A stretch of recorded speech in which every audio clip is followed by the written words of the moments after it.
Hello learners and welcome back. In this video, we will get familiar with the anti-gravity interface. The goal here is to understand how different components are organized and how they work together when building AI agents. By the end of this video, you should be comfortable navigating the interface and configuring agents effectively. So let's get into it. This is the main anti-gravity interface. It is structured into multiple sections: the agent workspace, the configuration panels, the tools and extensions, and the execution and debugging. Each section plays a role in defining, running, and managing agents. So, for the first component is the agent manager.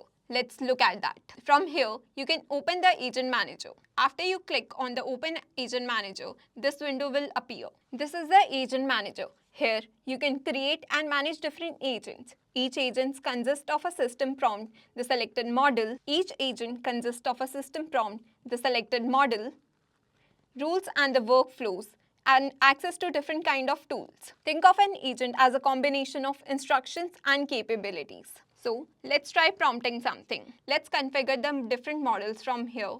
I chose Gemini 3 Flash. The agent is starting, so let's see the response it gives. Inside an agent, the most important component is the system prompt. It is basically searching the workspace that I already have. This defines what the agent does, how it behaves, and when it should use tools. A clear and structured prompt significantly improves the agent performance. Since I did not give a very detailed prompt, it is looking at the different files that I already have.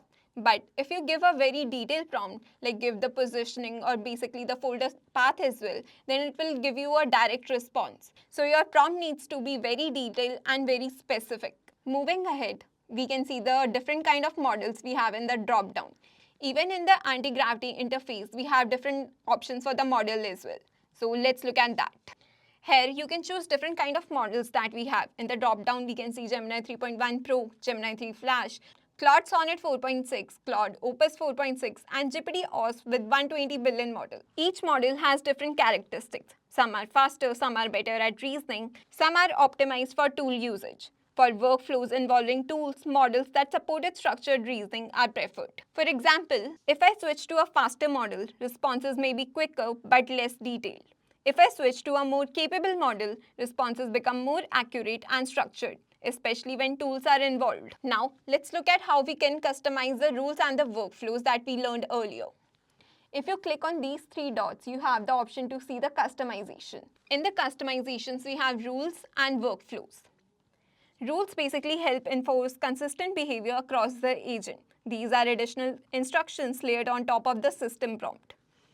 Let's try adding a rule. It's your choice whether you want to add it globally or in the workspace particularly. I'll try adding it in the workspace. I'll give it a rule. So you can see that even while adding the rule name, we have certain rules that we need to follow. You can't enter the name in capital letters, so it has to be small.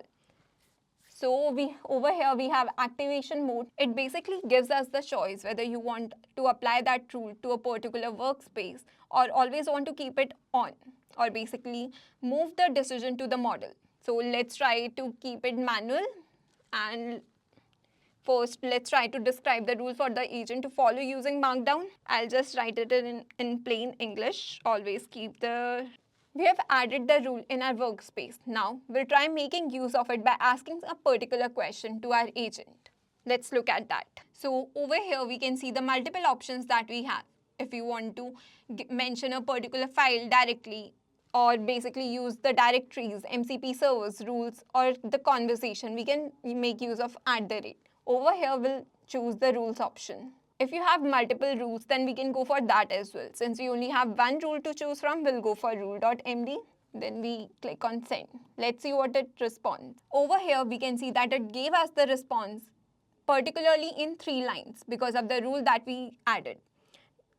You will notice that the responses become shorter and more concise. Rules are useful when you want to standardize behavior without rewriting the entire prompt. You can add multiple rules as well, or basically choose the activation mode. If you want to add the rule globally for all the tasks that you will be performing in the future, you can choose the global method. Now, let's move on to the next component. In the customizations, we saw that we have another thing called workflows. Workflows basically allow you to define reusable prompt templates. Instead of writing prompts repeatedly, you can say structured tasks and reuse them. Let's try adding one in the workspace. I gave the name to the workflow as workflow 1. You can add a description to the workflow in maximum of 250 characters. After that, you have to enter the content for the rule that the agent will follow. So in description, I'll add testing. And then in the content, I'll add summarize the following text in 3 bullet points. For that, I'll give this only. Now, instead of typing the full instruction every time, I can just trigger this workflow and provide input. So let's give it in the agent and try. I'll save this one. Over here, I'll just make use of the workflow that I have added. We can see that it has showed us the option to choose the workflow. I'll choose the workflow one, and over here, I'll give my content. Let's see if it works or not. Ideally, it should give me the content in 3 bullet points as it has been described in the rule of the workflow. Okay, it says that the content was not saved. So let's try saving it again and then we'll run. Okay, let's run it again. So we can see that it has provided us the content in exactly 3 bullet points. Now, instead of typing the full instruction every time, I can just trigger this workflow and provide input. This is especially useful for repetitive tasks like content creation, summarization, or analysis. Now, let's move on to the next component. Over here, we can see that we have many options like extensions, running and debugging. Let's look at one of them. This is where we connect external tools to the agent. Like we have Jupyter Notebook, Docker, NPM IntelliSense. You can choose any one of them to connect and run it inside the anti-gravity. For example, earlier we created the weather tool using MCP. Once connected here, the agent can call it whenever required. We have Remote Explorer. The Remote Explorer allows you to connect to external environments. This is useful when accessing remote systems like we have version controls, GitLab, GitHub.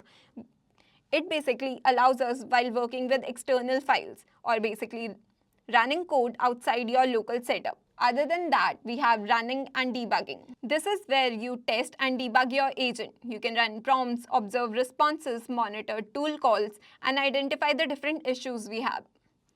So if you click on run and debug, you can choose the option that we have. Here you can see the agent response, whether a tool was used, and how the output was generated. This helps in understanding and improving the agent behavior. Now, the basic question that we mostly come across is how do you connect your Google account? You can connect your Google account to enable integrations like Google Drive, Gmail. This allows the agent to interact with the real-world data securely. Over here, you can just sign out and then sign in quickly. Another component that we can quickly discuss is the agent modes. Agent modes usually define how the agent operates. For example, the basic response mode, the tool augmented mode, and the multi-step reasoning mode. You can switch between the modes and run the same query. You will notice that in advanced modes, the agent performs more structured reasoning and may use tools more effectively. At this point, we have explored all the key components: agents, models, rules, workflows, tool and extensions, debugging, and execution. All these elements work together to define how an agent behaves and interacts with the external systems. So, this was a walkthrough of the anti-gravity interface. The key takeaway is that anti-gravity provides a structured and unified environment to build, configure, and scale AI agents efficiently. In the next video, we will start building more advanced workflows using these components. Thank you for watching.